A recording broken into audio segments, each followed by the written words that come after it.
अमित शाह नाम का व्यक्ति आएगा और 370 को उखाड़कर कचरे के ढेर में फेंक देगा।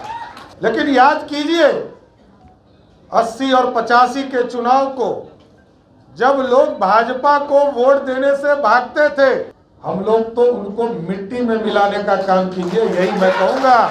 और अब तो इतना पलटी मार चुके हैं, अब तो भाजपा के एक एक कार्यकर्ताओं को बदला लेना है। तो अब जब वो भाग ही गए तो राजनीतिक तौर पर हम लोग तो उनको मिट्टी में मिलाने का काम कीजिए, यही मैं कहूंगा। हम लोग बिहार के मुख्यमंत्री जी के तरफ पलटी नहीं मारते। एक दानवीर कर्ण कहे जाते थे और दूसरा दानवीर कोई है तो वो भामा शाह जी है। देश के प्रधानमंत्री जी का कमिटमेंट है कि बिहार में दूसरा एम्स बनेगा तो 2025 में 2/3 के बहुमत के साथ सरकार बनाने का संकल्प देखना होगा साथी। यदि 34 विधायक का समर्थन नहीं होता तो गरीबों के जो मसीहा बनते हैं लालू प्रसाद जी, उनकी तो राजनीतिक उत्पत्ति ही नहीं होती, क्योंकि यहाँ के मुख्यमंत्री जी सीधे हाथ उठा देते हैं। यदि नरेंद्र मोदी जी को ताकत देना है तो बिहार में 40 की 40 सीट जितनी होगी साथियों। भारतीय जनता पार्टी जो एक बार कह देती है उससे पीछे नहीं हटती। आज स्वर्गीय भामा शाह जी की जयंती हम लोग मना रहे हैं। आज से लगभग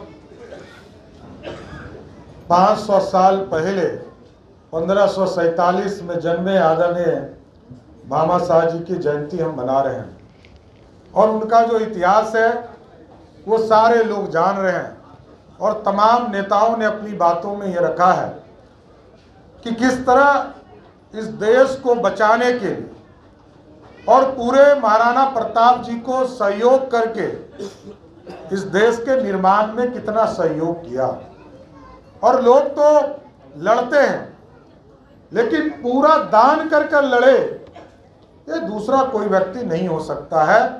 एक दानवीर कर्ण कहे जाते थे और दूसरा दानवीर कोई है तो वो भामा शाह जी है,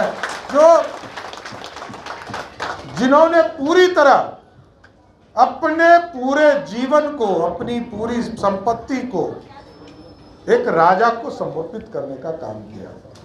और इसलिए मैं कहता हूं साथियों, ये पूरा समाज, भामा शाह जी के पूरे परिवार के लोग आज वोट देने के लिए तो इच्छुक होंगे भारतीय जनता पार्टी।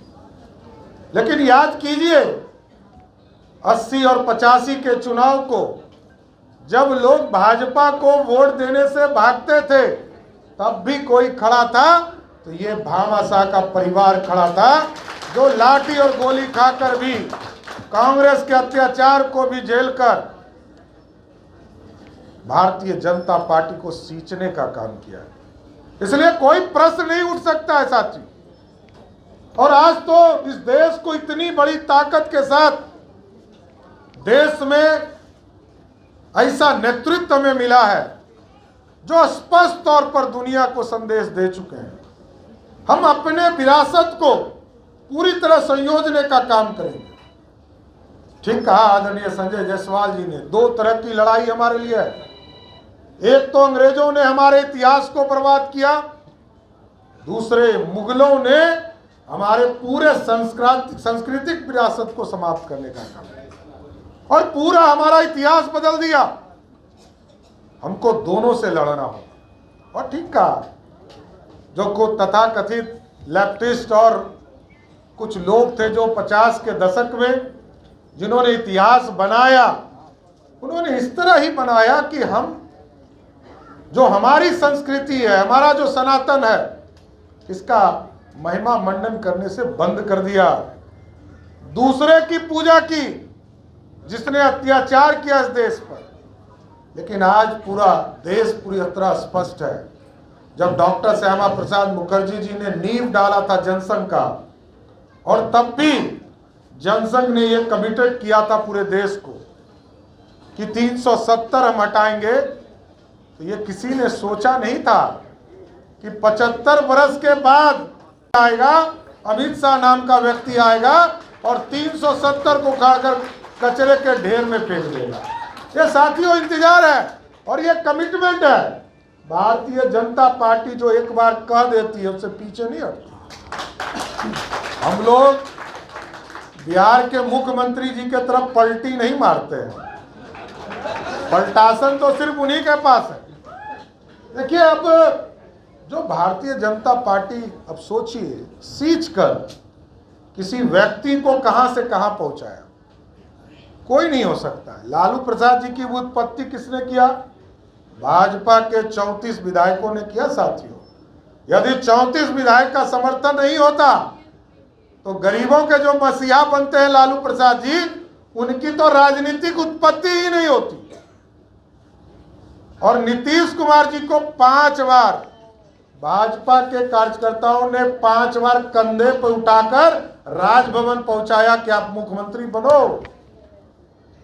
2020 का चुनाव था, नीतीश कुमार जी की पूरी लोकप्रियता खत्म हो चुकी थी और प्रधानमंत्री जी कई बार, पूछिए संजय जी यहां बैठे हैं, कई बार उन्होंने अपने वक्तव्य में कहा कि नीतीश जी बहुत मेहनत करना पड़ेगा बिहार के चुनाव।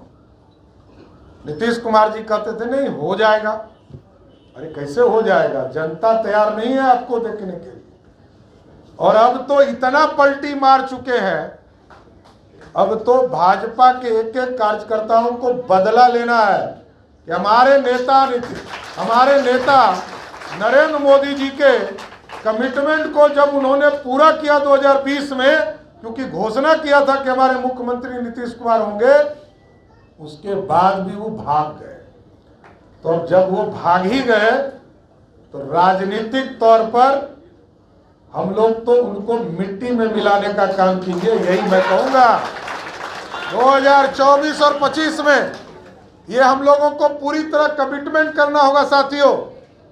जिस तरह उत्तर प्रदेश में अपराधी, आतंकवादी और उग्रवादी को मिट्टी में मिलाने का काम किया जा रहा है, यहाँ राजनीतिक तौर पर नीतीश कुमार जी को 2025 के चुनाव में और 24 के चुनाव में ये कमिटमेंट कीजिए।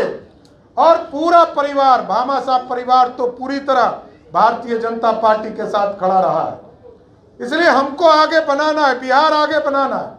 ये पूरा नेतृत्व हमारा बैठा है आपके सामने और राष्ट्रीय स्तर पर हमारे नेतृत्व पूरी तरह बिहार को डबल इंजन की सरकार बनाना चाहते हैं।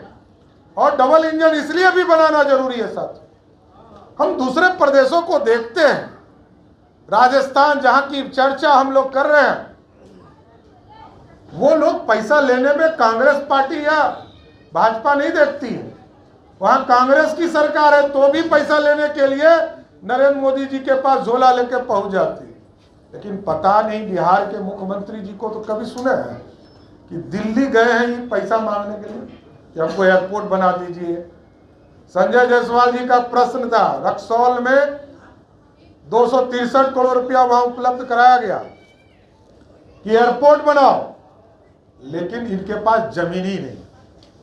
अब देखिए कितना दिन हो गया, 9 साल हो गए देश के प्रधानमंत्री को प्रधानमंत्री बने आदरणीय नरेंद्र मोदी।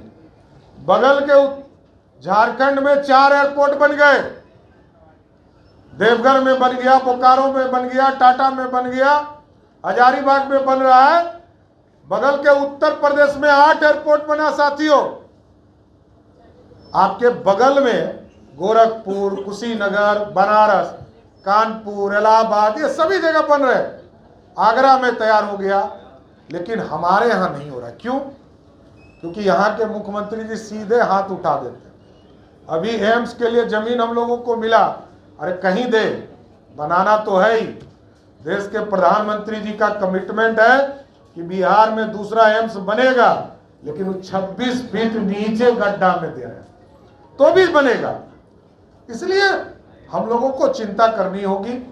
भामा साहब जी के जयंती के समारोह में हम लोग कमिटमेंट करें कि बिहार में एक लोकप्रिय सरकार की स्थापना करना है।